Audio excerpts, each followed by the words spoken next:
வணக்கம். இன்னைக்கு நாம ஈரான் இஸ்ரேல் பிரச்சனை பத்தி கொஞ்சம் ஆழமா பார்க்கலாம். சிக்கலான ஒரு விஷயம். ஒரு காலத்துல இவங்க ரெண்டு பேரும் நண்பர்களா இருந்தாங்கன்னு இப்ப நினைச்சா கூட கொஞ்சம் ஆச்சரியமா இருக்கு இல்லையா? ஆமாமா. எப்படி இந்த அளவுக்கு பரம எதிரிகள் ஆனாங்க? அதான் இங்க கேள்வி. சரி, இதுக்கு அந்த 1979 இஸ்லாமிய புரட்சி ஒரு முக்கியமான புள்ளி. ஆமா, அதுக்கு முன்னாடி ஷா மன்னர் காலத்துல ஈரான் இஸ்ரேல அங்கீகரிச்சது மட்டும் இல்லாம பாதுகாப்பு, உளவுத்துறை பகிர்வு, ஏன் எண்ணெய் விநியோகம் வரைக்கும் ஒத்துழைப்பு இருந்துச்சு.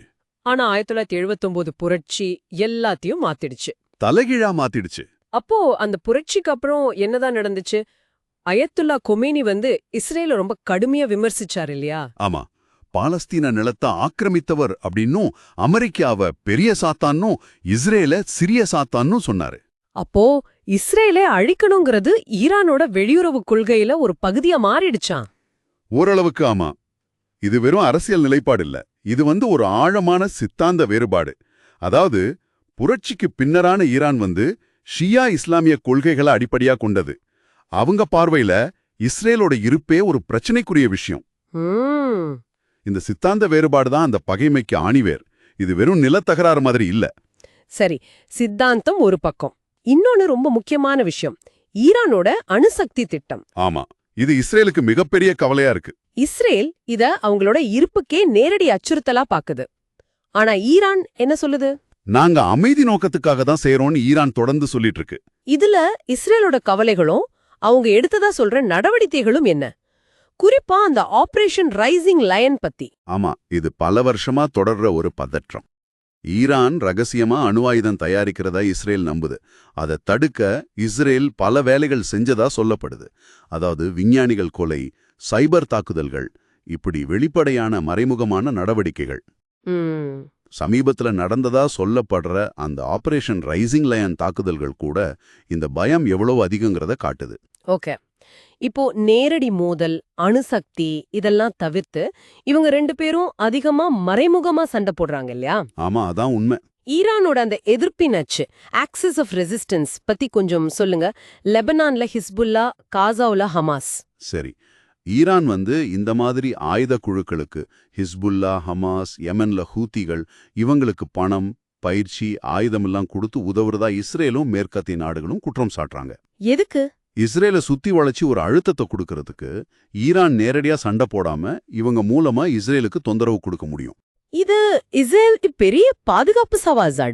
நிச்சயமா. அதனாலதான் இஸ்ரேல் அடிக்கடி சிரியா மாதிரி நாடுகள்ல ஈரான் தொடர்புடைய இடங்கள்ல வான்வழி தாக்குதல் நடத்துது. அக்டோபர் 7, 2023 ஹமாஸ் தாக்குதலுக்கு அப்புறம் இது இன்னும் தீவிரமாயிடுச்சுன்னு சொல்றீங்க?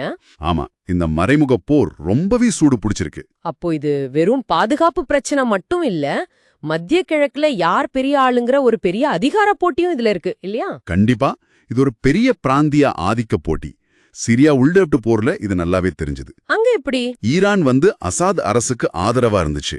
இஸ்ரேல் அங்க ஈரானோட செல்வாக்க குறைக்க முயற்சி செஞ்சது. ஆனா இப்போ நிலைமை இன்னும் மோசமாயிட்டு இருக்குன்னு சொன்னீங்க. ஆமா, சமீபத்துல இஸ்ரேல் நடத்தினதா சொல்ற தாக்குதல்கள், அதுக்கு பதிலடியா ஈரான் நேரடியா ஏவுகணை, ட்ரோன் வச்சு தாக்குனது, இது பல வருஷமா நடந்த அந்த நிழல் யுத்தத்தை தாண்டி போயிடுச்சு. நேரடி ராணுவ மோதலா? ஆமா, இது ரொம்ப ஆபத்தான கட்டம். இதனால பிராந்திய ஸ்திரத்தன்மை, உலக பொருளாதாரம், குறிப்பா எண்ணெய் விலை, கப்பல் போக்குவரத்து, இது எல்லாத்திலையும் பெரிய தாக்கம் வரலாம்.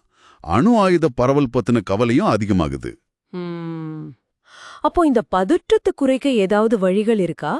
வழிகள் பத்தி பேசப்படுது. அதாவது நேரடி பேச்சுவார்த்தை, ஒருவேளை மத்தியஸ்தர்களோட. அப்புறம் அந்த பழைய அணுசக்தி ஒப்பந்தத்துக்கு, JCPOA திரும்புறது. பாலஸ்தீன பிரச்சனைக்கு தீர்வு காணறது. ஆமா, அதுவும் ஒரு முக்கியமான விஷயம். பிராந்திய அளவுல ஒத்துழைப்பை உருவாக்குறது. இப்படி சில யோசனைகள் இருக்கு. ஆனா இது நடக்குமா? அதுதான் பெரிய சவால். ஏன்னா ரெண்டு தரப்புக்கும் நடுவுல அவ்வளவு ஆழமான அவநம்பிக்கை இருக்கு. அடிப்படை சித்தாந்த வேறுபாடுகள், ஒருத்தரை ஒருத்தர் தங்களோட இருப்புக்கே அச்சுறுத்தலா பாக்குறாங்க. அது மட்டும் இல்லாம ரெண்டு நாடுகளையும் தீவிர நிலைப்பாடு கொண்டவங்களோட செல்வாக்கும் அதிகம். இதனால சமரசம் செய்யறது ரொம்ப கஷ்டம்.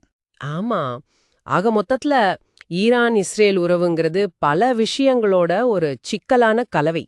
வரலாறு, சித்தாந்தம், அணு ஆயுத பயம், மறைமுக போர், அதிகார போட்டின்னு.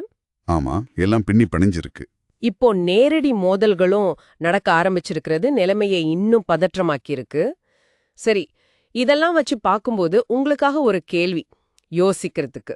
இந்த மோதல் இப்படியே போனா மத்திய கிழக்குலயும் உலக அளவுலயும் நீண்ட காலத்துல என்ன மாதிரி விளைவுகள் வரலாம்னு நினைக்கிறீங்க?